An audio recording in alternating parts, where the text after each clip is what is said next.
നിഷ രാജീവ് എന്നൊരു ഭക്ത ചോദിച്ചിട്ടുണ്ട്, നമസ്കാരം സവിത, ഞാൻ കുറച്ച് ദിവസമേ ആയുള്ളൂ സവിതയുടെ വീഡിയോസ് കണ്ടു തുടങ്ങിയിട്ട്. എനിക്ക് ജോലി കിട്ടാനും വെള്ളപ്പാണ്ട് എന്ന അസുഖം മാറാനും എന്താ ചെയ്യണ്ടേ? പിന്നെ കടം, ഹസ്ബൻഡിൻ്റെ അകൽച്ച എന്നിവ മാറാനും, മോൻ്റെ ദേഷ്യം, പഠിക്കാനുള്ള ഇൻട്രസ്റ്റ് കുറവ്, മോൾക്ക് നവംബറിൽ ഒരു എക്സാം ഉണ്ട്, അതിന് 99% വേണം, അതിന് നല്ല കോളേജ് പ്രവേശിക്കാൻ, അതിനൊക്കെ എന്താണ് ഞാൻ ചെയ്യേണ്ടത്? ഒരു ജീവിതകാലത്തിൽ വരുന്ന എല്ലാ പ്രശ്നങ്ങളും എഴുതിയിട്ടുണ്ട് തോന്നുന്നു അല്ലേ?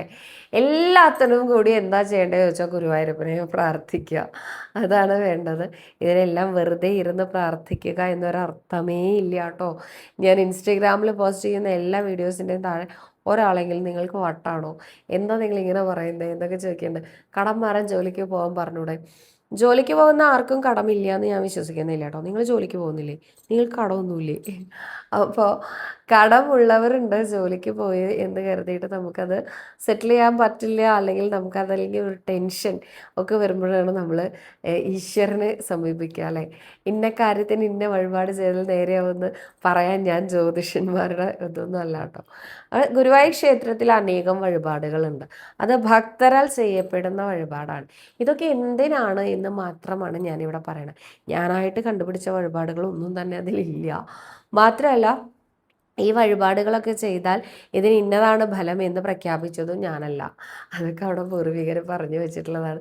ചിലതൊക്കെ അവിടെ എഴുതിയും വെച്ചിട്ടുണ്ട് കേട്ടോ. നിങ്ങൾക്ക് താല്പര്യം ഉണ്ടെങ്കിൽ ചെയ്യാം, വിശ്വാസം ഉണ്ടെങ്കിൽ ചെയ്യാം എന്ന് മാത്രമേ ഉള്ളൂ. ഇപ്പം ഇത്രയും കാര്യങ്ങൾക്ക് എന്താ ചെയ്യേണ്ടതെന്ന് ചോദിച്ചാൽ, നാരായണനാമം കണ്ടിന്യൂസ് ആയിട്ട് ജപിക്കുക. നാരായണ നാരായണ നാരായണ നാരായണ എന്ന് 12,000 തവണയെങ്കിലും ഒരു ദിവസം ചൊല്ലുക. അങ്ങനെ ചൊല്ലിയിട്ട് ഒരു 41 ദിവസം കഴിയുമ്പോഴേക്കും നല്ല മാറ്റം ഉണ്ടാവും കേട്ടോ. നല്ലോണം മാറ്റം ഉണ്ടാവും. വിശ്വാസപൂർവ്വം ചെയ്തു നോക്കൂ. എല്ലാ പ്രശ്നങ്ങളും ഗുരുവായൂരപ്പനെ ഏൽപ്പിക്കുക. നമ്മൾ ചെയ്യേണ്ട കർമ്മങ്ങൾ നമ്മൾ ചെയ്തുകൊണ്ടേയിരിക്കുക. അപ്പോൾ ആ കർമ്മത്തിൻ്റെ ഫലം എന്തായാലും ഗുരുവായൂരപ്പൻ നമ്മൾക്ക് കൊണ്ടുവന്ന് തരിക തന്നെ ചെയ്യും.